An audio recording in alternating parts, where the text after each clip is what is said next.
Hello dear friends, welcome you all in this lecture number 8 JK SSB Basic Science Portion। तो जैसा कि हमने start किया हुआ है acids bases and salts chapter हमने स्टार्ट किया था, तो उसमें हमने एक लेक्चर पहले से अपलोड किया हुआ है, लेक्चर नंबर 7, वो आपने देख ही लिया होगा। तो बाकी जो उसमें बचा हुआ पोर्शन उसके लिए लेक्चर नंबर 8 लेके आया हूँ मैं। तो चलिए हम अपने टॉपिक पे आ जाते हैं, that is conjugate acid and base. देखिए बेटा, ये काफी इंपॉर्टेंट है। आपसे एक क्वेश्चन पूछा जा सकता है उधर एग्जाम में कि आपको एक एसिड दिया जाएगा, यहां आपको एक बेस दी जाएगी, फिर अगर एसिड दिया गया हो तो आपको पूछा जाएगा नीचे दिए गए ऑप्शंस में से इस एसिड की कंजुगेट बेस कौन सी है। ठीक, या आगे जब हम 11th का सिलेबस टच करेंगे तो उधर हम मजीद इसको पढ़ेंगे, स्टेबिलिटी ऑफ कंजुगेट बेसिस। खैर वो एक अलग कहानी है, फिलहाल आप इधर की बात करो। यहाँ सिमिलरली आपको एक बेस दी जाएगी और आपको बताया जाएगा, बोलिए नीचे दिए गए ऑप्शंस में से हमें बताइए कि कंजुगेट, इस बेस का कंजुगेट एसिड कौन सा है। ठीक, चलिए हम टॉपिक स्टार्ट कर लेते हैं। देखिए बेटा, मैंने इधर एक एसिड बना रखा है, ठीक, H2SO4। ये H2SO4 जब हम इसको पानी में डाल देते हैं तो जाहिर सी बात है ये एसिडिक है, ये एसिडिक बिहेव करना शुरू करेगा। ठीक, तो जब ऐसा होता है ये एसिड जो है प्रोटॉन डोनेट कर लेता है, तो वो प्रोटॉन कौन एक्सेप्ट करता है? वाटर एक्सेप्ट कर लेता है। ठीक, यानी हमारा जो H2SO4 है, H2SO4 है, ये ऐसा करता है, ये HSO4 नेगेटिव बनाता है प्लस एक H पॉजिटिव दे देता है। तो जाहिर सी बात है जो हमारे एसिड की आर्हीनियस डेफिनेशन भी है कि एसिड वो चीज है जो प्रोटॉन दे देती है। तो हमारे एसिड ने प्रोटॉन डोनेट कर लिया। ठीक, ये प्रोटॉन इसने डोनेट कर लिया, इसने रिलीज कर लिया प्रोटॉन, और ये प्रोटॉन को कौन एक्सेप्ट करेगा? वाटर एक्सेप्ट करेगा। जाहिर सी बात है अगर इधर पानी ना हो तो ये एसिडिक कहलाएगा ही नहीं, क्योंकि ये एसिडिक तब कहलाएगा जब प्रोटॉन डोनेट करेगा। प्रोटॉन तब डोनेट करेगा जब कोई लेने वाला होगा। ठीक, चलिए ज्यादा कॉम्प्लेक्स किए बगैर हम इसको सिंपली पढ़ लेते हैं। तो सल्फ्यूरिक एसिड जो है इसने एक प्रोटॉन डोनेट कर लिया और वो प्रोटॉन वाटर ने ले लिया। जब सल्फ्यूरिक एसिड ने प्रोटॉन डोनेट कर लिया तो इसने H2SO4 से HSO4 बनाया। इसने H2SO4 से क्या बनाया? HSO4, एक प्रोटॉन निकल चुका है। ठीक, तो यानी यहां पे ये HSO4 नेगेटिव बन चुका है। ठीक बेटा, चलिए, तो ये जो H2SO4 है, दिस इज एन एसिड, ये एक एसिड है। और जब इसने प्रोटॉन डोनेट किया और ये खुद क्या बन गया? HSO4 negative. ये जो HSO4 नेगेटिव है ये इस एसिड की कंजुगेट बेस कहलाती है। ये इस एसिड की कंजुगेट बेस कहलाती है, यानी HSO4 negative is a conjugate base of H2SO4। ठीक, ओके। अगर मैं आपको सिंपल टर्म में बताऊं, अगर हम एसिड की बात करते हैं तो उसकी होती है कंजुगेट बेस। अगर हम बेस की बात करें उसका होता है कंजुगेट एसिड। तो मैं इसकी ज्यादा वजाहत यहां पे नहीं कर सकता हूं क्योंकि मुझे चलना है आपके एग्जामिनेशन पॉइंट ऑफ व्यू से। ठीक, तो अगर मैं ज्यादा वजाहत करने बैठ जाऊं तो ये लेक्चर बहुत लंबा खिंच जाएगा, सिर्फ कंजुगेट एसिड और बेस ही हो जाएगा इस लेक्चर में, और आपका एग्जाम वही का वही रह जाएगा। मैं सिर्फ आपके एग्जाम पॉइंट ऑफ व्यू से बात करूंगा। तो आपको क्या करना है, आपको समझना है यहां पे एसिड की होती है कंजुगेट बेस। जब एसिड प्रोटॉन लॉस करता है तो वो क्या बनाता है? Conjugate base. जैसे H2SO4 ने H पॉजिटिव लॉस किया तो HSO4 नेगेटिव बन गया। वो जो HSO4 नेगेटिव है ये है कंजुगेट बेस ऑफ H2SO4। ठीक, सिमिलरली अगर हम बात करें एक बेस की, ये हमारे पास बेस है NH3। आप इसको पहचान भी सकते हो, मैंने पिछले लेक्चर में बताया था किस टाइप की बेस है ये। ठीक, तो ये जो हमारे पास बेस है, इसको जब हमने पानी में डाल दिया, हमने एक डेफिनेशन ब्रोंस्टेड लोरी की बेस की ये पढ़ी थी कि बेस वो चीज होती है जो प्रोटॉन एक्सेप्ट करे। ठीक, ये जो NH3 है हमारा, इधर आइए आप इधर देख लीजिए, NH3 है, ये एक बेस है, इसने प्रोटॉन एक्सेप्ट कर लिया, H पॉजिटिव एक्सेप्ट कर लिया, तो ये क्या बनाएगा, ये एक तो ये 3H है, चौथा ये H है, तो ये बनाएगा NH4 और इस पे आ जाएगी पॉजिटिव चार्ज, यानी ये जो इधर NH4 पॉजिटिव बन चुका है। ठीक बेटा, तो देखिए NH3 जो कि एक बेस थी, इसने बनाया प्रोटॉन एक्सेप्ट करने पे NH4 पॉजिटिव। ठीक, तो ये जो बेस है NH3, बेस का होता है कंजुगेट एसिड, तो इसका कंजुगेट एसिड कौन बन गया, NH4 पॉजिटिव। एसिड ने प्रोटॉन लॉस किया तो HSO4 नेगेटिव बनाया, तो इस एसिड की कंजुगेट बेस HSO4 नेगेटिव हो गई। ये जो बेस है हमारे पास NH3, इसने प्रोटॉन एक्सेप्ट किया, बिकॉज एज पर ब्रोंस्टेड लोरी डेफिनेशन हमारे बेसिस वो चीजें होते हैं जो प्रोटॉन एक्सेप्ट करे। इसने प्रोटॉन एक्सेप्ट किया, जैसे ही प्रोटॉन एक्सेप्ट किया ये बना लिया, ये इस वक्त बेस थी NH3, ये इधर बन गया conjugate acid. So NH4 positive is a conjugate acid of NH3। ठीक है बेटा, तो आपको पहचानना पड़ेगा इनमें से इस एसिड का कंजुगेट बेस कौन सा है या इस बेस का कंजुगेट एसिड कौन सा है। ठीक, ओके, क्लियर। नाउ चलिए आगे बढ़ते हैं। फॉर एग्जांपल मैं आपको बता दूं, एक एग्जांपल के तौर पर यहां पे बात कर लेता हूं। For example you are having this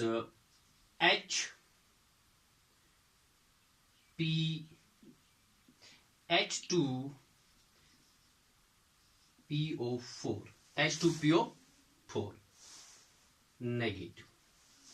This H2PO4 negative, this is a conjugate acid of, ये जो H2PO4 नेगेटिव है, ये किसका कंजुगेट एसिड है, सॉरी ये किसकी कंजुगेट बेस है। जब नेगेटिव चार्ज होगी वो बेस होती है, पॉजिटिव चार्ज होगी वो एसिड होता है।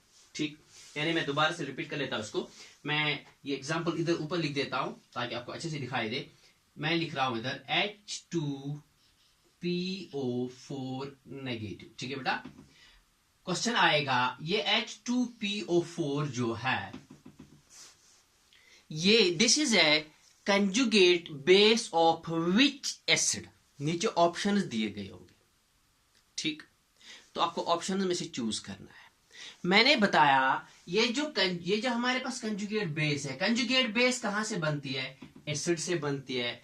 एसिड क्या होता है, जो प्रोटॉन लॉस कर लेता है। तो जाहिर सी बात है जब ये कंजुगेट बेस बनी होगी तो इधर प्लस में H पॉजिटिव एक होगा।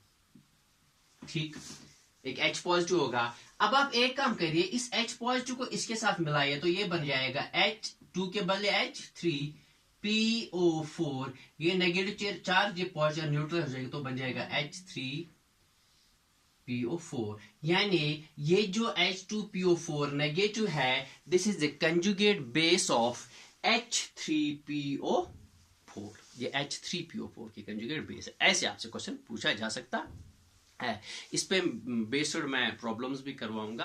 फिलहाल आप टॉपिक पढ़िए। ठीक है, ओके, तो हाँ, तो हो गया हमारा कंजुगेट। ये एसिड, एक एसिड की कंजुगेट बेस होती है, एक बेस का कंजुगेट एसिड होता है। ठीक है ना, and the difference between N acid and it's conjugate base is कि एक प्रोटॉन का फर्क होता है, इधर भी एक प्रोटॉन का फर्क होता है। ठीक, चलिए आगे बढ़ते हैं। दूसरा जो हमारा इसमें टॉपिक है दैट्स एसिडिटी एंड बेसिसिटी। ठीक, एसिडिटी और बेसिसिटी क्या होती है। एसिडिटी होती है, इधर भी वैसा ही उल्टा काम है, एसिड की होती है बेसिसिटी, बेस की होती है एसिडिटी। ठीक है ना, जैसे इधर एसिड की होती है कंजुगेट बेस, बेस की होती है, बेस का होता है कंजुगेट एसिड। ठीक है ना, सिमिलरली एसिड की होती है बेसिसिटी, बेस की होती है एसिडिटी। सर होती क्या है, लेकिन होती है हमारे पास अगर कोई एसिड है, for example we are having an acid HCl, ये जो HCl है ये कितने प्रोटॉन्स डोनेट कर सकता है, वो इसकी होगी बेसिसिटी। ठीक, सिमिलरली अगर हमारे पास कोई बेस है तो वो कितने OH नेगेटिव आयंस दे सकती है, एसिड कितने H पॉजिटिव आयन दे सकता है, तो that is the basicity of N acid. And base कितने OH नेगेटिव आयन दे सकती है, that is the acidity of the base. तो एसिड की होती है बेसिसिटी, बेस की होती है एसिडिटी। और एसिड कितने H पॉजिटिव आयन देगा, वो हो गई उसकी बेसिसिटी। बेस कितने OH नेगेटिव आयन देगा, वो हो गई उसकी एसिडिटी। जैसे मैंने इधर एग्जांपल लिख रखे हैं, ये HCl है हमारा, तो ये एक H पॉजिटिव दे सकता है, तो इसकी बेसिसिटी 1 हो गई। ठीक। HNO3 एक H पॉजिटिव दे सकता है, तो एसिडिटी बेसिसिटी 1 हो गई। H2SO4 दो H पॉजिटिव दे सकता है, तो बेसिसिटी 2 हो गई। H3PO4 तीन H पॉजिटिव दे सकता है, तो बेसिसिटी 3 हो गई। सोडियम हाइड्रोक्साइड OH एक OH दे सकता है, तो एसिडिटी 1 हो गई। कैल्शियम हाइड्रोक्साइड एक बेस है, दो OH नेगेटिव दे सकता है, तो एसिडिटी 2 हो गई। एल्यूमिनियम ट्राइहाइड्रोक्साइड 3 दे सकता है, तो इसकी एसिडिटी 3 हो गई। ठीक बेटा, चलिए आगे बढ़ते हैं। हाँ, तो अब मैं इसको पूरा कंबाइन करके बता देता हूं आप लोगों को। अब आप थोड़ा समराइज करने की कोशिश कीजिए। कंजुगेट एसिड और कंजुगेट बेस। एसिड की होती है कंजुगेट बेस, बेस का होता है कंजुगेट एसिड। एक एसिड में और उसकी कंजुगेट बेस में प्रोटॉन्स का फर्क होता है। ठीक। बेस में और उसके कंजुगेट एसिड में प्रोटॉन का फर्क होता है। ठीक। अगर आपको किसी एसिड से देखना है कि उसकी कंजुगेट बेस क्या होगी, तो आप उसमें से एक प्रोटॉन निकालो, बाकी जो बच जाएगा, एक H पॉजिटिव चार्ज निकालो, एक H और एक पॉजिटिव चार्ज निकालो, बाकी जो बच जाएगा that will be the conjugate base of that acid. अगर आपको बेस से पता करना है कि उसका कंजुगेट एसिड कौन है, तो आप उसमें एक H पॉजिटिव डाल दो। ठीक, बात समझ में आ रही है? चलिए तो आगे बढ़ते हैं। इसके मैं प्रॉब्लम्स करवाऊंगा आगे आने वाले लेक्चर्स में, तो आप बेफिक्र रहिए, फिलहाल आप समझ जाइए इसको। ठीक, यहां पे अगर मैं करवाना शुरू करूं तो लेक्चर लंबा हो जाएगा। आगे की बात एक बात होगी। दूसरी बात, इधर मैं बात जरूर करना चाहूंगा क्योंकि मैं एसिड बेस पढ़ा रहा हूं, बट आपने इधर देख लिया होगा, ये इधर H2SO4 प्रोटॉन दे रहा है, उसको ले रहा है वाटर। ये इधर अमोनिया प्रोटॉन ले रहा है, तो जाहिर सी बात है ले किससे रहा है, वाटर से ले रहा है। तो आपने देखा होगा, फिर इधर आपने ऑब्जर्व की होगी एक चीज, यहाँ पे अगर ये एसिड है तो प्रोटॉन, ये जो वाटर है ये बेसिक बिहेव कर रहा है, तो ये बेस की तरह बिहेव कर रहा है। यानी ये क्या कर रहा है, ये प्रोटॉन दे रहा है, ये प्रोटॉन ले रहा है। ये प्रोटॉन दे रहा है तो ये ले रहा है, जो ले रहा है वो तो बेस होगी। ठीक, ओके। इसने प्रोटॉन दिया, इसने लिया, ये देखो इसने दिया हुआ है तो इसने लिया हुआ है, H3O पॉजिटिव बन गया। क्लियर? आइए अब हम NH3 पे आ जाते हैं। इधर NH3 प्रोटॉन ले रहा है, तो देख कौन रहा है, ये दे रहा है H2, है ना, दिया हुआ है ना, इसने OH नेगेटिव बनाया, तो जाहिर सी बात है एक H पॉजिटिव रिलीज किया हुआ है इसने, तो ये इधर एसिड बन गया। तो दोनों के चक्कर में आप लोगों ने देखा होगा कि इधर तो जब ये एसिड है तो वाटर बेसिक बिहेव करता है, जब ये बेस है तो वाटर एसिडिक बिहेव करता है। ठीक, यानी वाटर कभी एसिडिक बिहेव कर रहा है, कभी बेसिक बिहेव कर रहा है। तो ऐसी चीज है जो कभी एसिडिक बिहेव करती है, कभी बेसिक बिहेव करती है, they are amphoteric in nature. तो आपका पानी जो है that's amphoteric in nature. Clear? चलिए आगे बढ़ते हैं। एसिडिटी बेसिसिटी आप लोगों को समझ में आ गया। एसिडिटी बेस की होती है, बेसिसिटी एसिड की होती है। ठीक, और बेस जो एसिडिटी जो होती है बेस की होती है, तो जाहिर सी बात है बेस OH नेगेटिव देती है, तो number of OH negative ions released by base is the acidity of that base. ठीक, similarly number of H positive ions released by an acid is the basicity of that acid. Clear? चलिए आगे बढ़ते हैं। अब हमारा है chemical properties of acids and bases. हमारे जो एसिड्स और बेसिस है, अच्छा इधर मैं एक बात कहना भूल गया कि आपको उधर क्वेश्चन पूछा जा सकता है, acidity of this compound, acidity of that compound. ठीक है ना, basicity of this compound, basicity of that compound. ठीक है ना, कंपाउंड दिया होगा, फिर बताया जाएगा बताइए इसकी एसिडिटी क्या है, बेसिसिटी क्या है, तो आपको वैसे दिखना होगा। मैं इस पे प्रॉब्लम्स करवाने जा रहा हूँ, आप बेफिक्र रहे, फिलहाल समझिए बात को। ठीक, फिलहाल आप लेक्चर पढ़िए। ठीक, चलिए तो chemical properties of acids and bases. Acids और बेसिस की हमें केमिकल प्रॉपर्टीज पढ़ने हैं। फिजिकल तो हम पढ़ चुके हैं, कोरोसिव नेचर होते हैं, सुअर, बिटर टेस्ट वगैरह वो पढ़ चुके हैं, पीएच क्या होता है। अब केमिकल प्रॉपर्टीज पढ़नी है। केमिकल प्रॉपर्टी इनकी सबसे पहले एसिड हो या बेस हो, मैंने इधर सिर्फ एसिड लिखा है, लेकिन अगर भले बेस भी हो, दोनों एसिड हो या बेस हो, जब आप इनको मेटल्स के साथ मिलाते हो तो उधर एक तो सॉल्ट बनता है, एक हाइड्रोजन गैस बनता है, ठीक, ओके। जब एसिड हो या बेस हो, सॉल्ट इसके साथ मिलते हैं, मेटल के साथ मिलते हैं, तो उधर बनता है एक सॉल्ट और एक हाइड्रोजन गैस, यानी hydrogen gas is liberated when an acid और a base is reacted with a metal. तो इधर क्या कहानी है, इधर थोड़ा सा जोल है। कहानी में जोल ये है कि क्या हर कोई मेटल के साथ अगर हम एसिड डाल दें या बेस डाल दें उधर से हाइड्रोजन गैस निकल जाएगा? नो नो नो, ऐसा नहीं होगा। चलिए बेटा इधर आ जाइए। जैसा कि मैंने आप लोगों को पिछले लेक्चर में एक्टिविटी सीरीज पढ़ाया था, वो please stop calling me a careless zebra, instead try learning how copper saves gold, उसको आप थोड़ा याद कीजिए। अगर नहीं देखा है तो इस वीडियो के एंड पे प्लेलिस्ट आ जाएगा, प्लेलिस्ट में आप लोग लेक्चर नंबर 6 पे आ जाइए, ठीक है ना। लेक्चर नंबर 6 देख लीजिए, उसमें लिखा हुआ है वो, उसमें रिकॉर्डेड है वो, ठीक। तो देखिए उसमें क्या लिखा है, उसमें हमने उधर लिखा है potassium, sodium, calcium, magnesium, aluminium, carbon, zinc, iron, tin, lead, hydrogen, copper, silver, gold, platinum, ठीक। इधर हाइड्रोजन है, हाइड्रोजन से ऊपर जितने भी मेटल्स उसमें हैं वो सारे मेटल्स एक्टिव मेटल्स कहलाते हैं। क्या कहलाते हैं? एक्टिव मेटल्स कहलाते हैं, ठीक। हाइड्रोजन से नीचे जितने भी मेटल्स है उनको हम बोलते हैं इनएक्टिव मेटल्स, ठीक। अब जब आप इन एक्टिव मेटल्स में से किसी भी मेटल के साथ आप एसिड डाल दो या बेस डाल दो, उधर एक साल्ट तो बनेगा ही बनेगा, साथ में हाइड्रोजन गैस लिबरेट हो जाएगा, ठीक, ओके। तो उस एक्टिविटी सीरीज को मेमोराइज करना बहुत जरूरी है, ठीक। चलिए, अच्छा, अगर जो हाइड्रोजन से नीचे है मतलब वो हाइड्रोजन से कम रिएक्टिव है, तो उसमें हमने पढ़ाया हुआ है उस टाइम, जो हाइड्रोजन से ऊपर है वो हाइड्रोजन से ज्यादा रिएक्टिव है, तो इसलिए हम उनको एक्टिव मेटल्स बोल देते हैं। इसलिए जब हम उनके साथ एसिड डाल देंगे तो हाइड्रोजन गैस लिबरेट हो जाएगी।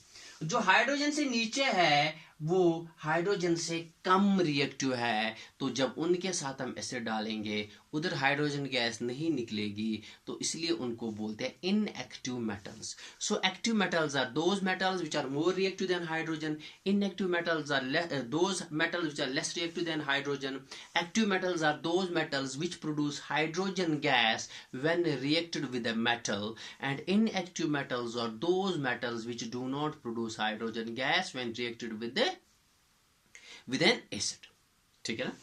ओके, तो इससे नीचे जो है इनएक्टिव मेटल्स है, हाइड्रोजन से ऊपर जो है एक्टिव मेटल्स है, ठीक है ना। ये सारे हाइड्रोजन गैस लिबरेट करेंगे, ये वाले हाइड्रोजन गैस लिबरेट नहीं करेंगे। जैसे मैंने इधर एग्जांपल दे रखी है, HCl प्लस जिंक, ये बनाएगा ZnCl2, एक तो साल्ट बनाएगा प्लस हाइड्रोजन गैस निकलेगा इधर से। और अगर हम इसको देखें HCl प्लस AU यानी गोल्ड, ठीक है ना, तो ये रिएक्शन नहीं होगी, इधर कोई हाइड्रोजन गैस नहीं बनेगा, बिकॉज AU जो है, गोल्ड जो है, बहुत लेस रिएक्टिव है एज कंपेयर टू हाइड्रोजन, ठीक है ना। तो अगर आपको थोड़ा सा अपना आइडिया डिस्प्लेसमेंट रिएक्शंस पे भी आ रहा होगा तो बिल्कुल वही देख लीजिए। इधर क्या हुआ है, Zn और Cl मिल गया तो हाइड्रोजन अलग से हो गया, यानी हाइड्रोजन, जिंक ने हाइड्रोजन को डिस्प्लेस ही कर दिया, अगर आप उसको थोड़ा अपनी याददाश्त के लिए भी इस्तेमाल करोगे, ठीक है ना। तो गोल्ड तो कम रिएक्टिव है तो हाइड्रोजन को यहाँ से नहीं हटा सकता, इसलिए ये वाली रिएक्शन नहीं होगी। So the first chemical property of acids and bases, जब एसिड्स और बेसिस एक्टिव मेटल्स के साथ मिलते हैं तो क्या करते हैं, साल्ट और हाइड्रोजन गैस लिबरेट करते हैं, ठीक है। गिव मी अ सेक।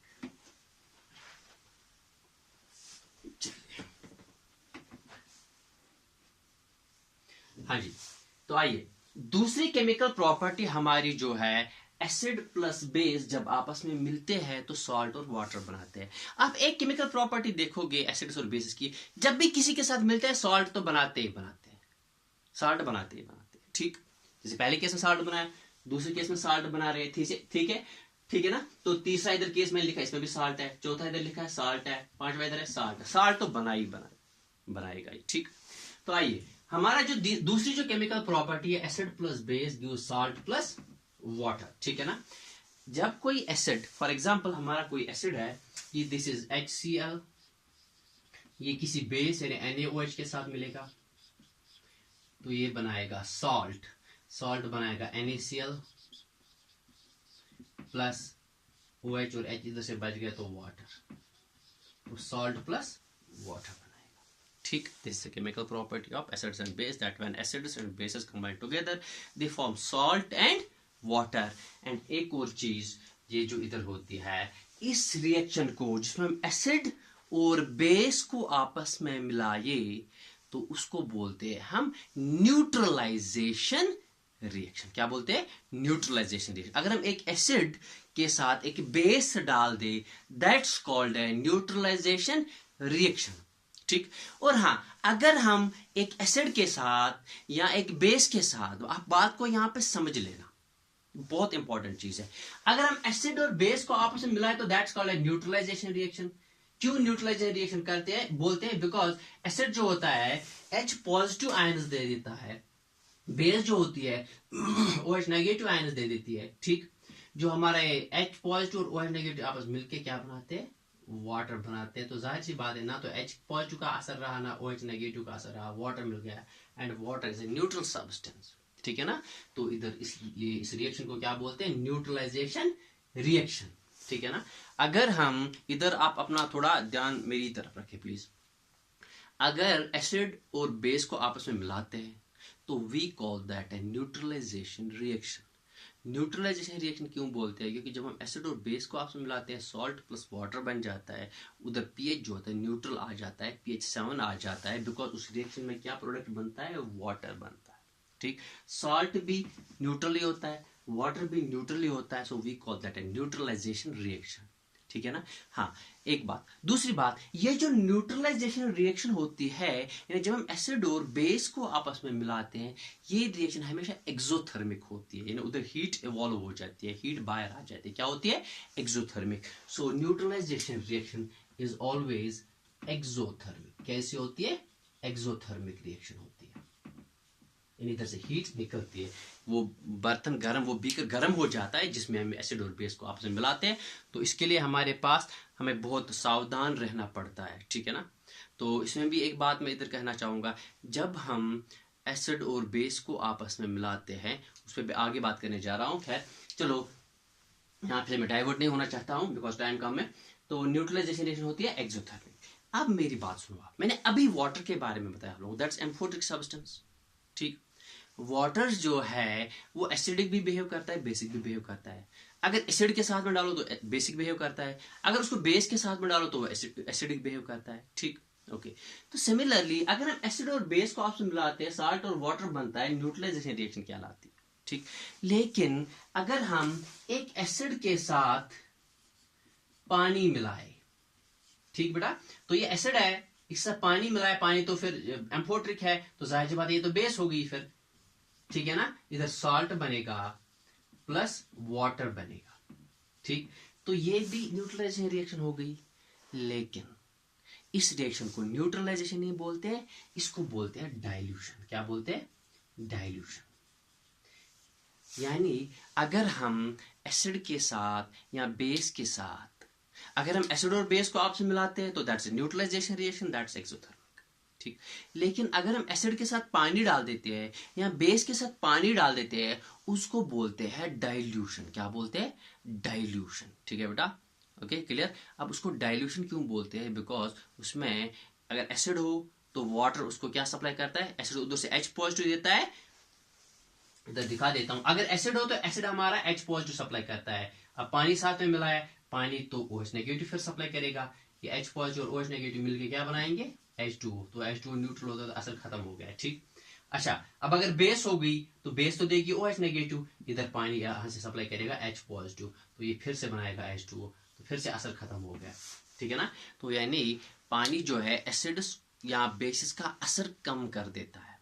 ये खैर काफी डीप टॉपिक है, तो फिलहाल मुझे यहाँ पे समझाने का मकसद है कि अगर हम एसिड और बेस को मिलाते हैं, दैट्स ए न्यूट्रलाइजेशन रिएक्शन। लेकिन अगर एसिड के साथ एक वाटर को डाल देते हैं या बेस के साथ वाटर डाल देते हैं, that is a dilution reaction. Okay, हाँ, अच्छा, जब आप डाइल्यूशन कर रहे हो, जब आप डाइल्यूशन कर रहे हो तब आपको एक चीज का ध्यान रखना है, ये क्वेश्चन पूछा जा सकता है।